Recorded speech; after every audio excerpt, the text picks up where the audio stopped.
పెద్ద ఎత్తున ప్రజల నుంచి వస్తున్నటువంటి ఒక ఆవేదన, ఈ రకమైనటువంటి ప్రొటెస్ట్, ఈ రకమైనటువంటి క్రిటిక్స్ వస్తున్నా కూడా ఏ మాత్రం కూడా చంద్రబాబు నాయుడు గారు కానీ కూటమి ప్రభుత్వాన్ని కానీ పట్టట్లేదు.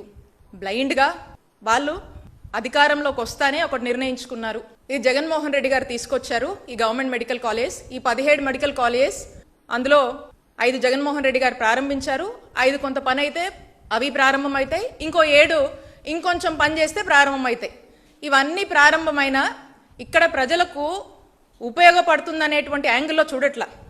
ఎంతసేపు ఇవి అన్నీ కట్టినా కట్టకపోయినా మనల్ని అడిగే వాళ్ళు ఎవరు లేరు. మోసపోయేది ప్రజలు, మోసపోయేది డాక్టర్ చదువులు చదువుకునేటువంటి విద్యార్థులు. వీళ్ళని మనం మోసం చేసినా మనల్ని అడిగే వాళ్ళు ఎవరు ఉండరు, దీని గురించి ప్రస్తావించే వాళ్ళు ఉండరు. ఎందుకు ఇదంతా అంటే ఇవి మనం చేసిన జగన్మోహన్ రెడ్డి గారు తెచ్చారు గవర్నమెంట్ మెడికల్ కాలేజ్ని.